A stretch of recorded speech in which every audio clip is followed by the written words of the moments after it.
So hi, I'm Sammy. I'm an Insight Manager at Mail Metro Media, and I'll be taking you through today how we're using the Ipsos Iris data to help improve our targetable cohorts across our network. So I can't talk to you about our targetable cohorts without telling you more about DMGID. Now, DMGID actually only launched 3 weeks ago, so you're one of the first groups of people to hear me present this deck, so we wish you luck. So DMGID is our new identity solution. What it's really helping us to do is connect our users and our audience across our entire portfolio.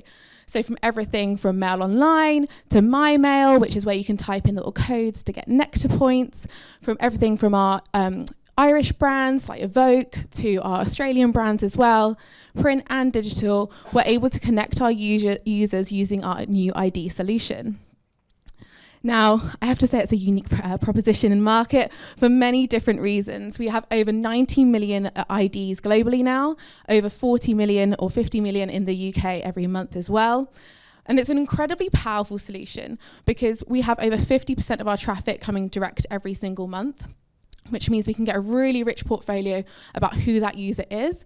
And because they're visiting over twice the amount of page views and twice the amount of time spent than any other news brand, we can really learn about who you are, what you're reading, your behaviors, and what other things you're connecting to across our portfolio. We're building these segments and learning about different types of connections using about 330 types of data. So every time you enter a survey, every time you want to opt into a competition, every newsletter you subscribe to, it gets a bit creepy now, pre-warning. Every time you read a page, I learn about where you are, what you're reading, who's that author. Every time you click on a link, whether it's an affiliate or just clicking out, I can understand what you're linking to. Are you trying in the market for something like a new Hoover? You might be going into our kind of home improvement audience, which means we can start to learn more about who you are and the other people that have that same connection as you. Using DMGID, we're able to create 3 different types of cohorts, and Ipsos Iris is helping us with the mass connections over here. We're able to create both authenticated and anonymized solutions. So something like a matched connection would be like an email address. So because we're collecting all the information about you online, and if you've given us your email address at any point, we can start to match that email address with maybe clients' data. Because we learn more and more about different audiences and how they connect to different other audiences, we can model out that match data set to learn more about that user and connect and reach more users. And with mass connections, we don't have any email addresses, but we're trying to put cohorts of people together that have the same behaviors. So if you've gone onto an affiliate site, whether you might be clicking on discount codes, if you're in the same category, we'll start putting you all together to learn more about you. So here we've got our kind of example of a matched and modeled connection. So we might have a matched cohort, so something like an email address. Wix, for example, might provide email addresses to us that they might be trying to target. They might be prospects, and we'll match those email addresses to our DMGID. Where we find those matches, we can either target those users or negatively target those users to make sure that those advertising is appearing in the correct place. If you want to make it a little bit more scalable, you would do something like a modeled solution where we'd find kind of people who look similar to you on site and use our kind of AI models to understand people who are similar to those matched audience. Then we have our mass connections. We have 5 different pillars here. We have now created over 150 different types of these segments, and they're actually greater scale and greater accuracy than we've ever had before because we've now got 330 different types of data sets pulling into these.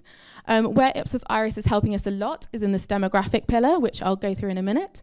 But we're using kind of behavioral data. So if you're going on sport a lot and maybe finance and automotive content, we might think you're more likely to be male. But we've also got deterministic data in there as well. So every time you enter a survey and opt in and maybe say that you're male, we're putting that in there as well.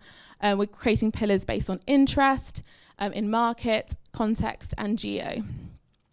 So moving into how we're using Ipsos Iris, what we're doing is really improving those demographic audiences, especially around things like gender and age.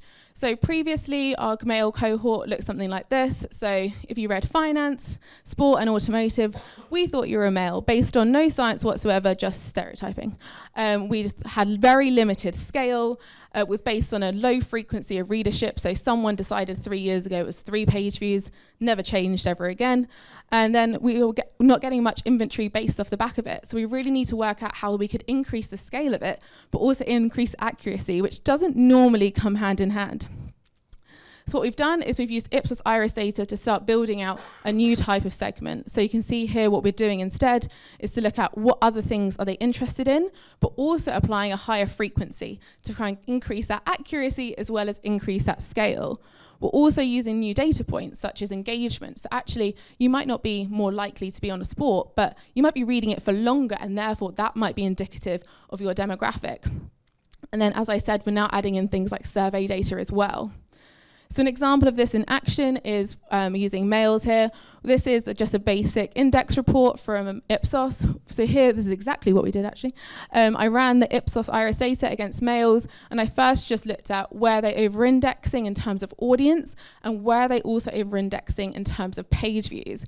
Unsurprisingly, sport across our 3 titles, so iNews, Metric, KDK, and Mail Online, indexed really highly, but things and sections that we'd never thought of before were things like politics, wires, and features.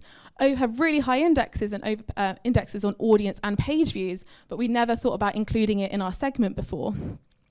Another interesting thing that I thought popped up was this one at the bottom here, which you might be able to see, which is news. So news actually under-indexed for audience, but had a massive over-index for time spent. They're actually spending 19 minutes on there per month.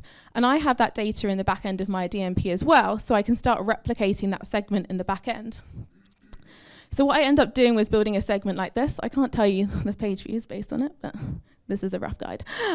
So what we've done is we've now increased the scope of that segment, so it doesn't only include sport, finance, and automotive, but we're including things like wires, features, and politics. I've also increased that page view frequency based on the frequencies, average page view frequencies that Ipsos gave me. I also added in a new engagement section that looked at news and other sections, and they had to read it for over 19 minutes to be determined to be a male.